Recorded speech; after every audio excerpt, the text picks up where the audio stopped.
আপনার মার বিরুদ্ধে উকিল নোটিশ পাঠাইলেন নাকি? এটা কি সম্ভব নাকি? এখন আমি তো 1 মাস চুপ করে আমি তাকে বলছি, এমনকি আমি আমার মাকে বলছি যে তুমি যদি মেনে নাও না হলে তুমি আমার সাথে ছেড়ে দাও, আমাকে আমার মতো কিছু। তারপরে হচ্ছে যে আমি আমার মাকে উকিল নোটিশ পাঠাইছি ঢাকা জজ কোর্ট থেকে। তো আপনার মাকে উকিল নোটিশ কেন পাঠালেন আপনি? ওই যে উনি যাতে টানছি না। তো কি ঘটেছে আপনার সাথে একটু বলবেন আমাদেরকে? আগামী 13ই এপ্রিল আমি সম্পর্ক করে বিয়ে করি। আপনার এরপরে আমি আর আমার হাজবেন্ড বিয়ে করে ঢাকাতে চলে আসি। আমরা প্রায় 17 দিন একসাথে ছিলাম। থাকার পরে আমার মা আমাকে মানে আমার বোনের সাথে আমার কথা হয়েছিল। ফার্স্ট আমাকে বলছে যে তুই আয়, আমরা তোকে মেনে নিব। এরকম করে অনেকভাবে চেষ্টা করছে, 2 দিন 3 দিন আমাদেরকে নেওয়ার জন্য। পরবর্তীতে আমি ভাবলাম ঠিক আছে তাহলে যাই। আমার হাজবেন্ড ওর ভাইয়ের সাথে কথা বলছে, ওর ভাইয়ের বাসায় গেছিলাম কচুয়াতে। পরে ওইখানে যাওয়ার পরে আপনি কাকে বিয়ে করলেন? আমার দূর সম্পর্কের মামা আর কি, বাট এটা তো ইসলামে জায়েজ আছে, দূর সম্পর্কের মামাকে বিয়ে করা তো জায়েজ আছে, তাই না? এটা তো না জায়েজ কিছু মানে আপনি আপনার দূর সম্পর্কের মামাকে বিয়ে করলেন, তারপরে কি করলো? তারপরে ঘটনাগুলো বলেন। আচ্ছা আমি বলি, বিয়ে করার পর তারপর আমি ওর ভাইয়ের বাসায় গেছি। ওইখান থেকে আমার মা কল দিয়েছিল। আমার মা বলছে, তো আমি বলছি যে না আমি বাসায় যাব না, আমার মা যে কোনো রকম ঝামেলা করতে পারে। পরবর্তীতে ওই ভাইয়া বললো আচ্ছা ঠিক আছে। আমার মা অনেক কান্নাকাটি করছে, উনি বলছে রোজা রেখে না আমি কোনো ঝামেলা করবো না। যাক আমি আমার হাজবেন্ড তারপরে ওর ফুফা ওর ভাই সহ আমরা সামাজিকভাবে আমার বাসায় যাই। যাওয়ার পরে আমার মা তাদের কথা এরকম ছিল যে 2 বছর ছেলেটাকে সময় দিবে, আমি আমার মতো পড়বো।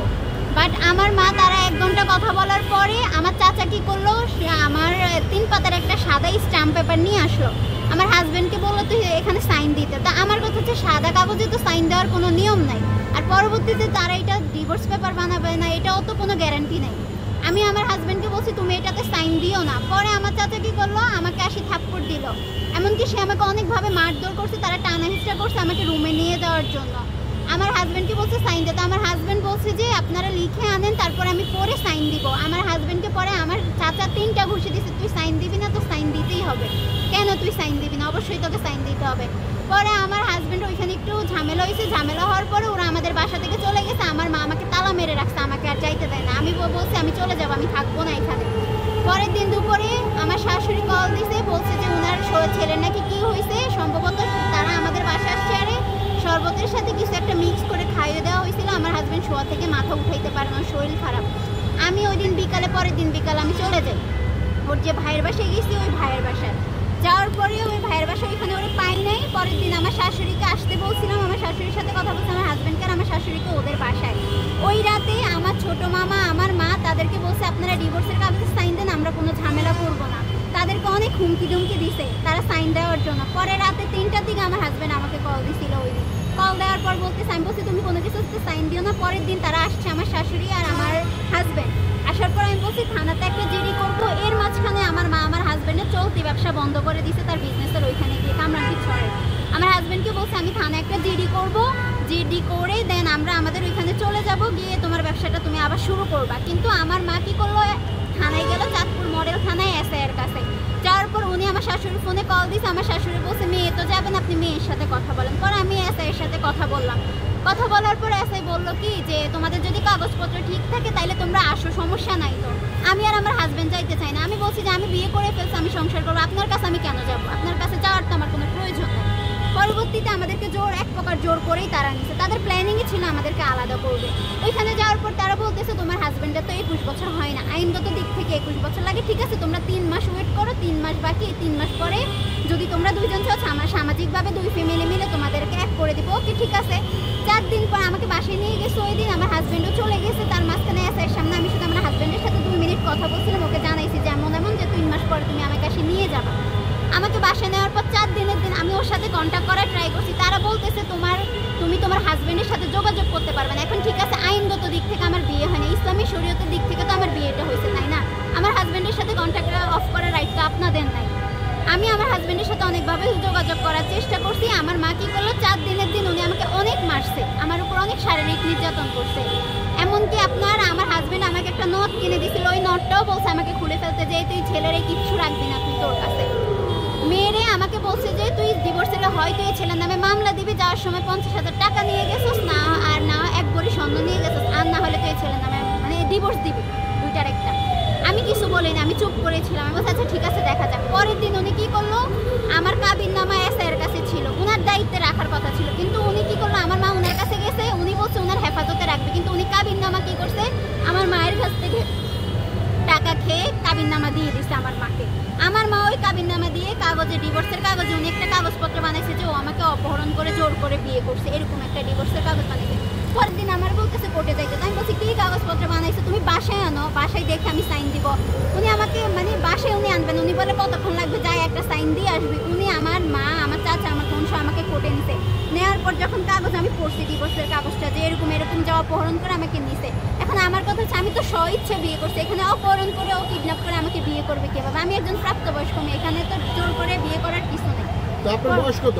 19 চলে। 19 চলে। হ্যাঁ। আইডি কার্ড হয়েছে আপনার? হ্যাঁ হ্যাঁ, এনআইডি কার্ড হয়েছে। আচ্ছা, তারপরে আমার আপনার উনি আমার থেকে জোর করে সাইন নিছে। ওই দিন বিকাল বেলায়, দুপুর বেলায় আমি আবার চলে যাই, গিয়ে আমার সাথে সাথে আমার হাজবেন্ডকে কল দিই। কল দেওয়ার পর বলি এরকম এরকম আমি তো চলে আসছি, ওনারা আমার থেকে সাইন নিছে। পরে আমার হাজবেন্ড বলে ঠিক আছে তুমি 2 দিন তোমার কোনো ফ্রেন্ডের বাসায় থাক, আমি তোমাকে নিয়ে আসবো। ওনারা কি করলো, ওই দিন ওয়েট করে পরের দিন আমার হাজবেন্ড যেখানে বিজনেস করে সেখানে গিয়ে আমার হাজবেন্ডকে ধরে আনছে। ওরা অনেক ভয়ভীতি দেখাইছে, এমনকি বলছে তুই বল যে এমন এমন আসো, আমরা দুইজন পালায়া যাব, অন্য কোথাও চলে যাব। আমার হাজবেন্ডকে বলে পরের দিন রাতে আমাকে বের করে আনছে আমি যেখানে ছিলাম। ওই দিন ওনারা সবার সামনে মানে ওরা তো ভয় দেখাই ফেলছে যে তুই বলবি এই মেয়ের আমি 3 মাসের আগে নিব না। আমার হাজবেন্ডও ওনাদের কথা মতোই কাজ করছে, ঠিক আছে 3 মাস পরে ও নিবে, সবার সামনে বলছে। আবার আমার মা জনগণের সামনে বলছে যে ঠিক আছে 3 মাস পরে এক করে দিবে, কিন্তু বাসায় গেলে ওনার রূপ চেঞ্জ। পরবর্তীতে আমাকে বাসায় নিয়ে যায়, নেওয়ার পরে আমার হাজবেন্ড যে কোনোভাবে আমাকে বলছে শোনো 3 মাস 4 মাস 6 মাস এগুলো কিছুই না, তারা তোমার কাছ থেকে যে সাইনটা নিছে এই সাইনটা আমার কাছ থেকে নেওয়ার জন্য ঘুরতেছে, তুমি যেদিন সুযোগ পাবা তুমি চলে এসো। তারপরে আমি 30শে মে আবার বাসা থেকে চলে যাই। এখন 30শে মে আমরা দুইজন একসাথে হয়ে আমরা কুমিল্লা চলে যাই। কুমিল্লা গিয়ে আমরা 22 দিন ছিলাম। 22 দিনের দিন 22শে জুন আমার মা চাঁদপুর মডেল থানা থেকে প্রশাসনিক লোক নিয়ে, উনি সিভিল পোশাকে নিয়ে ওইখান থেকে আমাদের তুলে আনছে, এমনভাবে মনে হয় যে আমরা খুনের আসামি। বিয়ে করছি, বিয়েটা তো অপরাধ না, এটা আমরা হালাল কাজ করছি, এখানে অপরাধের তো কোনো কিছু নেই। উনি আমাদেরকে ওইখান থেকে আনছে, আনার পর মডেল থানায় নিছে। নেওয়ার পরে এমনকি আমাকে ওইখানে মারছে, আমার নাক থেকে ব্লাড বের হয়েছিল ওই জায়গায়। আমার হাজবেন্ডকে অনেক মারছে, অনেক অপমান করছে আমার হাজবেন্ডকে গাড়ির মধ্যে, তারা কুমিল্লা থেকে চাঁদপুর আনা পর্যন্ত। মডেল থানায় নিল, ওসির সামনে নিবে, জিজ্ঞাসাবাদ করবে। ওই দিন রাতে আমাকে নিচে রাখছে, আমার হাজবেন্ডকে উপরে রাখছে। পরের দিন পর্যন্ত আমার শাশুড়ি আসছে, আমার শাশুড়িকে আমার মা পুরো একদম কনভিন্স করে ফেলছে যে আপনি বলেন, আপনি বুঝান যে এটা ছাড়াছাড়ি করতে, হ্যাঁ ছাড়াছাড়ি করানোর জন্য। পরে আমাকে দেখছে আমার মা কোনোভাবেই পারতেছে না, আমি বলছি আমি ছাড়বো না, আমি বিয়ে করছি কি ছাড়ার জন্য নেই, একটা মেয়ের জীবনে বিয়ে একটাই, কলঙ্ক হয়ে যায়। উনি যাতে কোনো ঝামেলা না করে, উনি আমার শ্বশুর শাশুড়িকে হুমকি দিতেছে, তাদেরকে বলতেছে তারা আমাকে লুকায় রাখতেছে, এরকম করতেছে সেরকম করতেছে, যার কারণে আমি তাকে লিগ্যাল নোটিশ পাঠাইছি যে উনি যাতে চুপ হয়ে যায়। আপনি আপনার মার বিরুদ্ধে উকিল নোটিশ পাঠাইলেন নাকি? হ্যাঁ। এটা কি সম্ভব নাকি? এখন আপনারা বলতে পারেন যে ঠিক আছে একটা মেয়ে মার বিরুদ্ধে, এখন আমি তো 1 মাস চুপ করেছিলাম। আমি তাকে বলছি, এমনকি আমি আমার মাকে বলছি যে তুমি যদি মেনে নাও না হলে তুমি আমার সাথে ছেড়ে দাও, আমাকে আমার মতো ছেড়ে দাও। উনি তো সেটাও করতেছে না, উনি ওনার মতো ঝামেলা করতেছে। আমি মামলা করার আগে তাকে লিগ্যাল নোটিশ পাঠাইছি, এরপরে লিগ্যাল নোটিশ পাঠানোর পরেও উনি চুপ হয় না। এরপরে যায় আমি চাঁদপুর কোর্টে 107 ধারার মামলা করি। মামলা করার মার নামে কি মামলা করলেন আসলে? 107 ধারার মামলা। 107 ধারা, এটা কি মামলা আসলে? এটার মামলা হচ্ছে যে উনি যে এই যে হুমকি দিতেছে আমার হাজবেন্ডকে বা আমাকে বা আমাদের জীবন মানে শান্তি শৃঙ্খলা নষ্ট করতেছে, এটার কারণে এই মামলাটা করা হয়েছে। তো আপনি যাকে হাজবেন্ড বলছেন সে তাকে তো আপনি খোলা তালাক দিয়েছেন, হ্যাঁ। তো আপনার হাজবেন্ড তো সে এখন আর নাই, আপনারা কি নতুন করে আবার বিয়ে শাদী করেছেন কিনা বা আইনগতভাবে এটা ঠিক করেছেন কিনা? আইনগত এখন আমি অ্যাডভোকেটদের সাথে কথা বলছি, ওনারা বলছে যে প্রেগনেন্ট অবস্থায় ডিভোর্স হয় না। আচ্ছা, তার মানে ডিভোর্সটা বৈধ হয় না? হ্যাঁ বৈধ হয় না। আর আরেকটা কথা হচ্ছে উনি তো আমার মানে সম্পূর্ণ আমার ইচ্ছার বিরুদ্ধে করছে, ওনারও তো ইচ্ছা, এটা তো আমি স্ব-ইচ্ছায় দেই না। তারপরে আমি মামলা করি, মামলা করার পরে 26 তারিখে আমার হাজিরার ডেট ছিল, উনি ওইখানে গেছে, উনি সবাই চাইছে জবাব দেওয়ার জন্য, কিন্তু উনি ওই দিন সময় নিয়ে কী করলো, উনি আমার হাজবেন্ডের নামে নারী ও শিশু নির্যাতন দমন আইনে মামলা দিছে। এখন আমার হাজবেন্ডকে আমাকে নির্যাতন করছে, আপনি যে এই মামলাটা দিচ্ছেন, আপনি বিভিন্নভাবে আমার শ্বশুর বাড়ি, তাদের আত্মীয় স্বজন সবার বাড়ি হুমকি দুমকি এরকম করতেছেন কেন? আমার কথা হচ্ছে যে আমি বিয়ে করছি, আমি যেহেতু স্ব-ইচ্ছে বিয়ে করছি, আমার নিয়ে যেচ্ছে, আমাকে আমার মতো সংসার করতে দেন না। আমি তো আপনার কোনো কিছু করতেছি না বা আপনার কোনো ক্ষতিও করতেছি না, আমাকে আমার মতো সংসারটা করতে দেন, তাই না? সেটাও করতেছে না, বিভিন্ন রকম ঝামেলা করতেছে। এটাও বলতেছে যদি 10 বাচ্চার মা হয় আমি এখানে রাখবো না।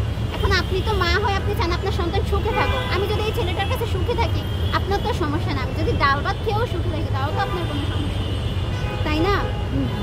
এরপরে আমার মা আরও অনেক রকমের এখন পর্যন্ত স্টিল না উনি অনেক ঝামেলা করতেছে। এখন আমি এত কাহিনীর পরে আমি আমার মাকে একটা রিকোয়েস্টই করবো যে আমি যেহেতু চাইতেছি তুমি একে একে আমাকে 4-5 বার নিয়েও তুমি আমাকে আটকায় রাখতে পারতেছো না, এত কিছু হইতেছে, আমি চাই তুমি এই ব্যাপারটা থেকে সরে যাও। তোমার যদি ইচ্ছা না হয় তুমি আমাকে পরিচয় দিও না, আমার কোনো সমস্যা নাই।